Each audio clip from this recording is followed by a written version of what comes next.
Peço desculpas, o computador travou aqui na hora da apresentação. Então, primeiro eu queria começar agradecendo pelo espaço, pela oportunidade, né, de estar aqui junto de vocês, aprendendo tanto com esse grupo tão valioso, né? Então, acho que eu queria começar agradecendo. E aí também, né, uma sanitarista no meio da turma da bancada, do programa de pós. Então, queria agradecer o espaço, a oportunidade de fala, de trazer um pouco, né, um pouco do cenário. O desafio para mim foi, nesse intervalo de tempo tão pouquinho, tão pequenininho, poder falar um pouco de como é que está a situação da Covid em Pernambuco e em Vitória de Santo Antão, né, que é no nosso município, no município onde está situado o CAV. Então, eu fiz uma síntese bem grande do tanto que a gente tem para compreender esse contexto, mas eu vou trazer alguns dos principais indicadores para a gente compreender um pouco, né, desse cenário. E aí eu me alinho muito à fala da professora Analisa, né, dessa companheira que a gente se aproximou tanto nesse processo, disso, de a gente perceber desde o início da pandemia o que é que a gente podia fazer, o que é que a gente tinha para fazer. E do ponto de vista da saúde coletiva, o que a gente tem feito é olhar muito de lupa, de perto, muito diariamente, né? Assim, o bom dia da gente é olhar para a atualização dos indicadores de saúde, entender para os ventos para onde estão indo, mas isso tem uma função de ser, e a função de ser disso é que a gente consiga propor as ações, que a gente consiga orientar as intervenções, né? Isso que a gente espera fazer com esses dados, né? Então, eu trago aqui um pouco dos dados do cenário epidemiológico da Covid em Pernambuco e em Vitória, mas não dá para falar nesse Vitória e Pernambuco, sem a gente entender um pouco o cenário do país. Então, tentando sintetizar um pouco da calamidade que o Brasil vive da Covid, né? O novo epicentro da doença no mundo. A gente tem aqui, eu acho que eu tento trazer nesse gráfico aqui um pouco do que representa a tragédia da Covid no Brasil. Nós temos 2,7% da população mundial. Quando a gente compara com todos os países do mundo, nós temos apenas 2,7% da população mundial. Mas nós já temos quase 10% dos casos acumulados. Nós somos 11% dos óbitos acumulados. Então, a gente tem uma mortalidade muito alta. E no dia 24, que era o último dado, né, atualizado que eu tinha para trazer, nós representamos, o Brasil representou 30%, praticamente, né, 29,4%, 30% dos óbitos diários de Covid no mundo, o que mostra a situação epidemiológica grave da mortalidade da Covid no Brasil. Então, é um dado que mostra muito aqui, né, o quanto a Covid está descontrolada no território brasileiro. Trago aqui esse dado, né, bem recente, dia 24 também, dos 7 países aqui, dos 6 países, com maior número, com maior taxa, porque aí você pode dizer assim, mas o Brasil tem uma população grande. O gráfico anterior já mostra que a gente só tem 2,7%. Não justifica a magnitude de óbitos e casos que a gente vive no país.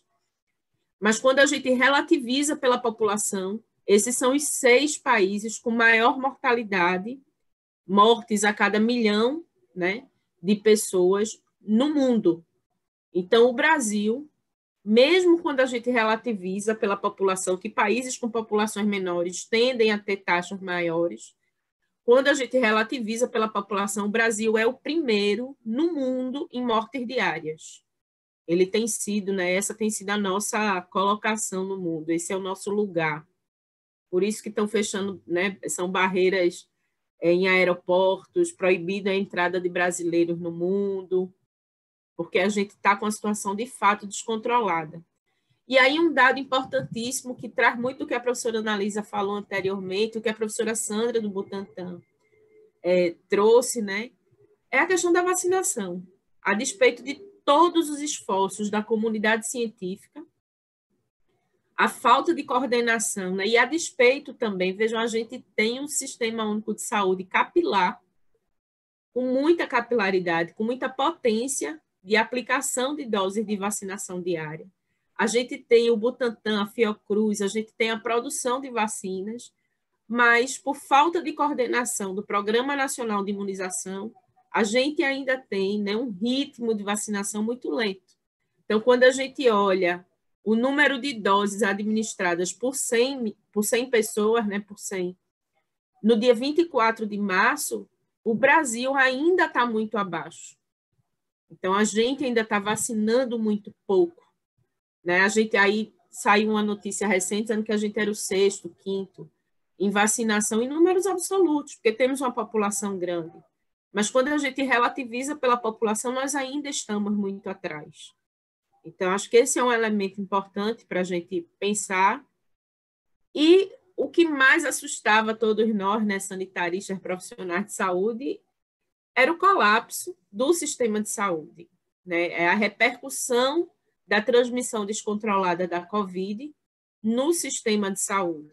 E o que a gente tem visto, um efeito em cadeia, a rede de saúde no país em colapso, né, com taxas de ocupação acima de 80%, nível crítico, em praticamente todas as unidades da federação do país. Ontem, o CONAS, que é o Conselho Nacional de Secretários de Saúde, divulgou um dado alarmante de mais de 6 mil brasileiros em filas de espera por leitos de UTI. Então, é um dado muito alarmante, mostra, né, quão grave é o momento da pandemia no país. E aí, quando a gente olha para Pernambuco, em que momento nós estamos em Pernambuco? Esse é o dado que traz o número de casos e a média móvel de casos diários de Covid. E a gente vê que no último dia aqui, no dia 24 de maio, a gente teve, Pernambuco registrou 2.738 casos. Esse dado, ele é maior em termos, né, de quantitativos, ele é maior 20% em relação ao pico da pandemia que aconteceu em maio do ano passado. Quando a gente achou que a gente tinha chegado no pico, em número de casos aqui, ó, se vocês verem aqui, quando a gente achou que a gente tinha chegado no pico, a gente saiu aumentando, que a gente achou, né, que o pico tinha sido em maio, esse número de casos é maior. Então, a gente hoje está tendo um volume de notificações muito maior, que a gente começa a questionar, né? De fato, é a segunda onda, se é que a gente teve, né? Segunda onda. Entretanto, quando a gente olha para os óbitos, embora a gente tenha um recrudescimento do número de óbitos, um aumento do número de óbitos, a gente ainda não está na magnitude de óbitos que a gente tinha em maio do ano passado. Então, no pico aqui da pandemia em Pernambuco, nós chegamos a 140 mortes diárias. Essa semana, nós chegamos a 64 mortes diárias, né, de Covid. Esse é um dado do dia 24 de maio. Nós já registramos em Pernambuco mais de 11 mil óbitos, 11.807 óbitos por Covid. E aí eu trago também o dado da taxa de ocupação de UTI, que é um indicador que a gente monitora muito de perto, né? E é a partir desse indicador que os gestores têm adotado políticas públicas, o que, do ponto de vista epidemiológico, é muito questionável.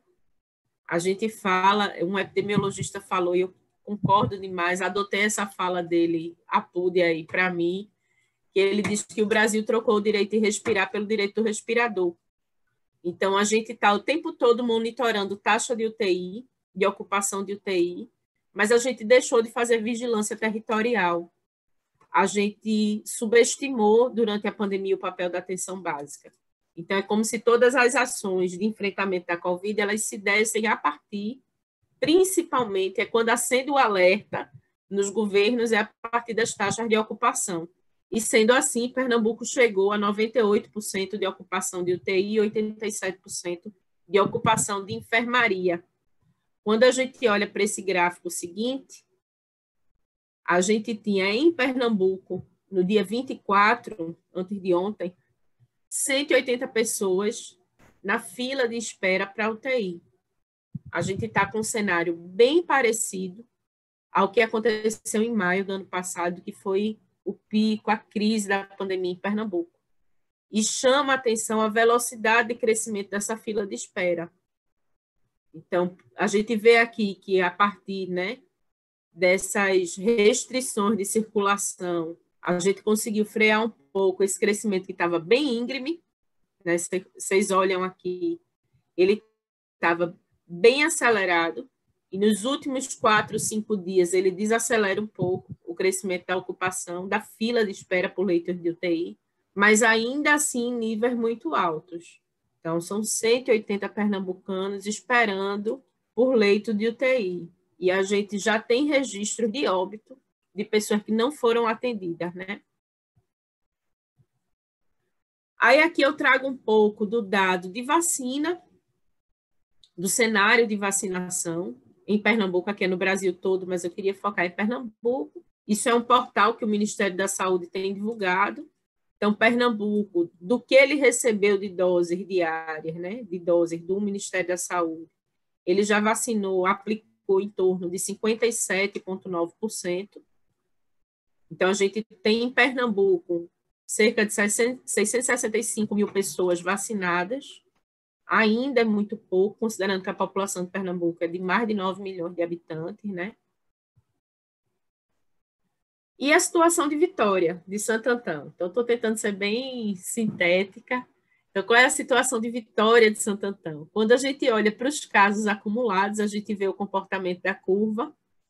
E o comportamento da curva na análise de série temporal, não sei se vocês conseguem enxergar aqui, mas a gente tinha uma aceleração no início da pandemia. Foi desacelerando, os valores aqui do APC vão mostrando que ele foi desacelerando. E nas últimas semanas, Vitória tem uma aceleração dos casos. A curva muda. Né? Nas 3 últimas semanas, a curva muda de Vitória. Esses dados foram dados até o dia 21, até domingo. Então, nas últimas semanas, até a semana passada, a gente vê um aumento, uma aceleração dos casos de Covid em Vitória. Quando a gente faz a média móvel para a Vitória de Santo Antão, a gente vê que na semana passada aqui, a gente chegou ao registro diário maior do que no pico da pandemia no mês de maio, que aconteceu em Vitória. Então, a gente já espera para a Vitória, para o mês de março, um número maior de casos notificados. Entretanto, quando a gente olha para os óbitos, isso não se confirma, né? Chama atenção para a tendência de hospitalização em Vitória. Então, Vitória teve uma tendência crescente de hospitalização. Depois, essa tendência, se vocês verem aqui, ela fica negativa, ela reverte. Então, a gente passa a ter uma tendência de diminuição. Essa tendência estatisticamente significante, então, a tendência de diminuição. E a partir de janeiro, Vitória começa a ter um aumento, tá aqui, ó, um aumento, essa curva mais rosinha aqui, passa a ter um aumento nas hospitalizações. Então, ela não só tem uma tendência de aumento, como ela tem uma reversão na curva. Quando a gente olha para o óbito, a gente vê que o óbito ele cresce numa velocidade menor, porém, a gente desacelerou e volta a acelerar a partir de janeiro. Então, a partir de janeiro, o ritmo, né, do registro de óbitos diários em Vitória começa a acelerar, embora a gente ainda não esteja no patamar do que aconteceu nas semanas do pico da pandemia em maio do ano passado. Aí, que podem repercutir nas próximas semanas no aumento de óbito em Vitória, que a gente tem o aumento do número de casos e o aumento das hospitalizações. Então, isso pode ter uma repercussão nas próximas semanas no aumento dos óbitos. A gente tem que esperar aí essas 2 próximas semanas para ver se esse cenário se confirma. Mas, de qualquer maneira, acende o alerta da gestão municipal para o cenário, né, de aumento da possibilidade de casos graves e aumento da mortalidade no município. Como é que está a vacinação em Vitória, segundo dados do Ministério da Saúde? Então, Vitória tem aí quase 50% de aplicação das doses recebidas, priorizando, né, os trabalhadores de saúde com primeira e segunda dose, e depois esse recorte por faixa etária, né, a população de até 75 anos. Então, esse é o grupo que foi vacinado prioritariamente em Vitória. E caminhando para o fim, né, indo para o fim, a gente se pergunta, nós batemos essa semana a marca de 300 mil mortes, nós diminuímos o tempo desse registro de 100 mil mortes pela metade, fizemos isso em 76 dias, e a gente se pergunta como é que a gente chegou até aqui. Eu queria me solidarizar como ser humano mesmo, com as vítimas. A gente está diante de uma tragédia humana. Desde ontem, tem uma frase da música de Caetano que ecoa no meu juízo, né, que a gente se perguntava. Eu lembro quando a pandemia começou, a gente tinha uma perspectiva de meses para sair dela. Assim, não, a gente vai voltar diferente, mas a gente vai voltar. E a gente já está há um ano da pandemia no Brasil, e como diz Caetano, tudo demorando em ser tão ruim, né? Tudo demorando em ser tão ruim. A gente segue nesse cenário absolutamente difícil, mas a gente segue esperançando. Esperançando. Temos vacina, a ciência está fazendo o papel dela, a sociedade civil tem pressionado, a gente tem visto um movimento muito forte da comunidade científica. Então, a gente tem a Frente pela Vida, que reúne a Abrasco, a SBPC, né? A gente tem uma série A gente teve essa semana a carta dos economistas, então a gente vê a sociedade civil pedindo respostas, pressionando, e eu acho que esse é o caminho, nada nos foi dado, o caminho é nós, né? O caminho somos nós, passa por nós necessariamente. Então, eu acho que é isso, eu queria agradecer e me colocar à disposição de vocês. Eu tentei ser o mais breve aqui.